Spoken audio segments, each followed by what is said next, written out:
Ouverture ce jeudi de l'atelier sur la finalisation du plan national multirisque pour les urgences de santé publique à Kinshasa par l'Institut national de santé publique à travers le Centre des opérations des urgences en santé publique COUSP par l'appui du PAT, au cours de laquelle sera mis en place un plan spécifique identifiant les menaces prioritaires aux différents niveaux dans la gestion des risques en République démocratique du Congo. Aujourd'hui, on a réuni toutes les parties prenantes de la gestion des urgences de santé publique dans notre pays pour finaliser le plan national multirisque pour les urgences de santé publique. C'est un plan qui va aller de 2024 à 2027. C'est cela qui sera les résultats principaux de cet atelier, donc un document fini qui va gérer toute la préparation pour les années à venir, pour les 3 ou 4 années à venir. Oui, d'abord, je tiens d'abord à vous rappeler que ça aura été un long processus.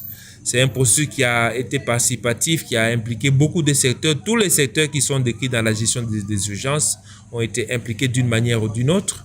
On a essayé d'identifier les risques prioritaires et c'est en fonction de ces risques prioritaires qu'on a on a établi des objectifs de capacité et on a établi des actions que le pays va devoir suivre au niveau national pour les 3 ou 4 années qui viennent en rapport avec le renforcement de la préparation.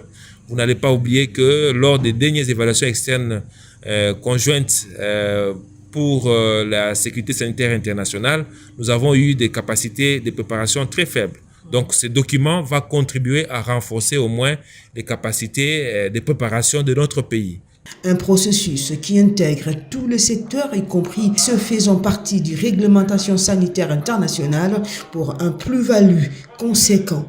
Il y a aussi les organisations. Toutes les organisations de la coopération bilatérale et de la coopération multilatérale qui sont impliquées, n'est-ce pas, dans les urgences de santé publique ont été aussi intéressées. Donc, c'est un document très intéressant que je voudrais vraiment que tout le monde puisse s'approprier, que ce soit au niveau national, au niveau des provinces et même au niveau local, au niveau des zones de santé ou bien des territoires, ça dépend.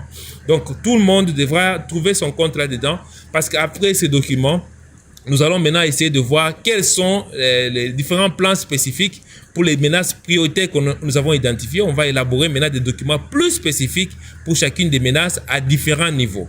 Donc ça, c'est quelque chose de très important qui viendra dans l'avenir, mais il faudrait d'abord que nous puissions avoir notre plan en tant que pays. Ces plans allant de 2023 à 2027, dans laquelle sera établi des actions à suivre par le pays au niveau national et local, va contribuer au renforcement de la préparation de la République démocratique du Congo dans la gestion des urgences. Dixit, Dr Christian Gandou, coordonnateur COUSP.